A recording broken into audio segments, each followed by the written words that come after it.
We are going into 2 weeks now of protests following a lot of unrest across the United States and much of the world last week. Here to speak more on the subject is foreign affairs expert Lisa Daftari, joining us from Los Angeles. Lisa, thank you so much for joining us again today. My pleasure. Yeah, it's always a pleasure to have you on our show. So Lisa, in your opinion, how long do you think these protests could possibly go on for?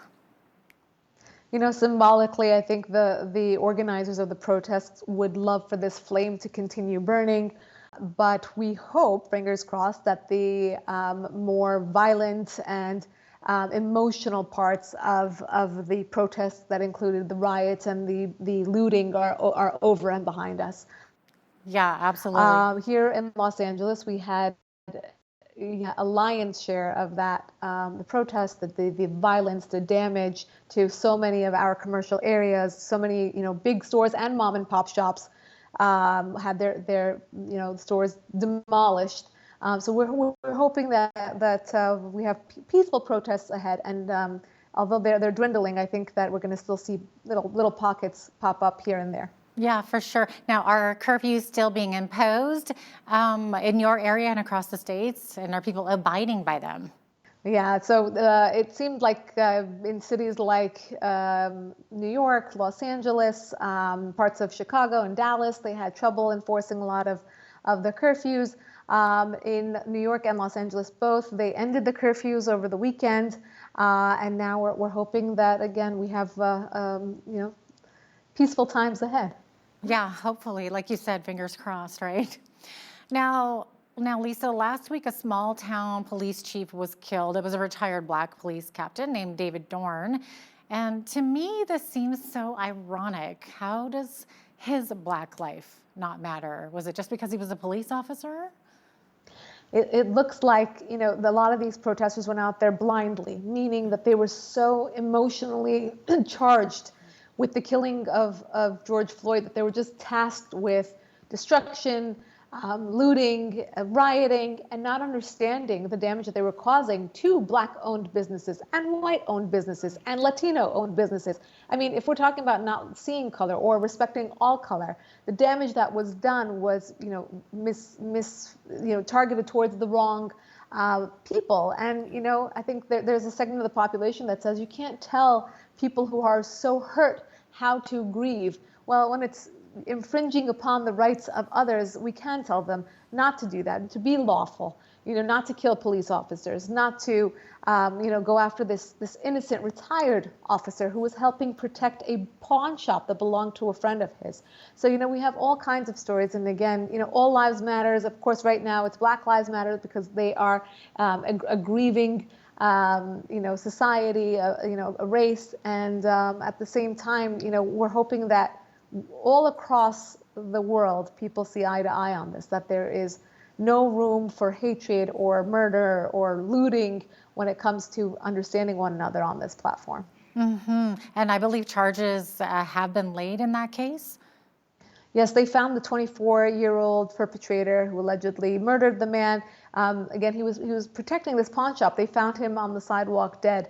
Again, so charged with going in there and just taking what they wanted that they didn't really understand what they had to do, to beat up people and to kill people. And, ironically, as you said, the individuals, the handful of individuals who died in the looting happened to be African Americans, many of them. So, there's a lot of irony here. And again, I think there's a lot of pain, but a lot more pain has been brought about as well. Mm-hmm. So very, very sad. Now, speaking of police, now the Minneapolis City Council is vowing to disband the police department. And I'm seeing that it's also happening in New York City. Are you able to comment on that? This is what Americans do. We have an issue and we go so overboard and so extreme to the other end of this issue. So for example, now instead of addressing the fact that these officers who were involved in the murder of George Floyd, I don't know anybody who's watched that video and said, yep, that man deserved to die. No, it was excessive force, and this happens. And, psychologically speaking, you have police officers who are, drawn to a career of using force in order to make people follow laws to a certain extent. That doesn't give them the right to murder, doesn't give them the right to overuse that power, but you always find the individuals that do.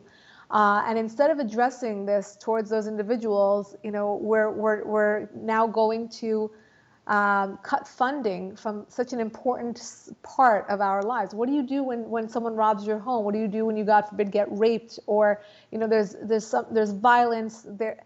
I mean, it goes without saying. This is the year 2020, and when we have this much violence and looting and lawlessness, this is anarchy. What is the go-to move? What is the action to cut back on that?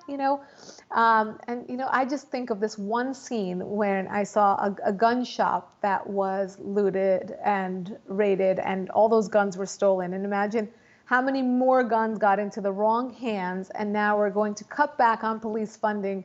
I think this is all more steps in the wrong direction, an undoing or an unraveling of our republic, and it's so sad to watch. Exactly, and just thinking of what a world would look like without a funded police department, because they're even talking about having that happen up here now. It's amazing how it just spreads like wildfire. Exactly, and I wanted to just say that this, the George Floyd protests and just the conversations around this George Floyd situation has sparked protests, riots in 4 continents. So it is from, across the world, in Australia, in Germany, in France, in London. So yeah, it has truly sparked the conversation to say, do we cut back on police funding? I grew up thinking, well, if something bad happens, you go find a nice police officer. And I think that has changed very much so, particularly in certain communities where they're taught to fear and hate the police. And again, this situation is awful. This, what I'm saying is not a pass towards Derek Chauvin or any of the officers who were with him, but is to say that this is an exception and we should see it as that. And all the other cases are exceptions and we should see it as that. And talk about all the police officers who do such wonderful work every single day, day in and day out, when they risk their lives on the front line. So, this is, again, it's a handful of scenarios, and that they're taking over our ability to think through this logically. Yeah, exactly. It's like a few bad apples are just ruining it for everybody. And then here we go again to the Minnesota governor is launching a civil rights probe into the Minneapolis Police Department. Can you talk about the significance of this? I think this is the first time anything like this has happened. Yeah, this is the first time anything like this has happened. But, at the same time, there are so many eyeballs on this case. And, the police force here, the police department, really has to go, and they upped the charge from 3rd degree to 2nd degree murder. They brought in the other individuals who were just standing there and observing this murder, which is a good thing. I think that they are responsible and they should be all brought in. But the fact that there will be multiple investigations, this is to calm the masses, to say that we are doing everything we possibly can to make sure that this doesn't happen again, to make sure that this culture of police brutality is not a thing. And again, it's the micro macro. This is a micro case. We're turning it into a macro problem. And I hope that the police officers across the country aren't penalized for this. I hope that people don't disrespect police officers. And I hope that we don't change the establishment of if the police officers out there that would do this, will they really change based on this slap on the wrist or this investigation? Or I don't know. I truly don't know the answer to that. But I don't want there to be this overarching kind of black cloud over all police officers that really risk their lives to give us so much more security and safety, and it's unfortunate. Yeah, absolutely it is. And then another thing that's being, sparked from this too is all the protests, all the people gathering together when we've been told not to for so long. So Lisa, do you believe that more of the virus will emerge because of what's happening now with all these protests? We'll know more than 2 weeks. We'll know exactly. There was a story about one of the National Guard members that was sent out to Minnesota actually tested positive. Also, if you've heard, George Floyd tested positive. I'm not insinuating that that's how he died or why he died. He was murdered, but he happened to have COVID. Now, going back to that, this is just one word that comes to mind. It's hypocrisy, right? So, we hear, the country has to be shut down. We totally took down, our entire economy here in the United States, as they did in other places in the world, but our numbers were extremely high. We had many cases, and we have about 110,000 deaths at this point. But did it warrant, taking down putting a complete halt on our economy and saying that we cannot go out there, or we have to socially distance ourselves and wear masks? And now all of a sudden, the left is encouraging people to go out there and to protest. So, when these things happen, what does an ordinary citizen think to themselves? Well, this is a lot of hypocrisy. What am I to believe? And if I can't trust the government, telling me what the reality of the situation is, what's the truth? Is COVID going to kill me or not? Do I need to be, cautious or not? Do I have to wear a mask or not? What are the real answers? And the bottom line, Jeanette, is that we are in an election year. And when that happens, very sadly, it's very difficult to get straight answers out of anyone. There are agendas on both sides, and unfortunately, people's lives, their health, it's all on the line. Oh, incredible. Now, you mentioned election year, so interestingly enough, we're going to talk about Trump for a second. So last week, President Trump made an example of Washington, D.C. by pulling in the National Guard and mobilizing military personnel around the district to police demonstrations. So D.C. obviously doesn't have the same rights as states to reject the National Guard or other troop deployments, right? So what did we see happen there compared to other states, and did it work, in your opinion? Yes and no. I think that wherever the National Guard was brought into, in Los Angeles included, we saw a real quick decline, a real quick declimaxation of what was going on. I think just the presence of the National Guard, I can speak, because I was here, in person, seeing what happened in Los Angeles. Just the presence of, the uniformed personnel or the trucks that they brought in, it was helpful. It was helpful in understanding that there was, an extra layer of protection because the police were told to stay back and stand down. In Washington, we also had a lot of emotional protesters, particularly around the White House. Donald Trump, for the very first time, was taken down into a bunker, which is, it's historic to think that the life of the president and his family were at risk because of these protesters.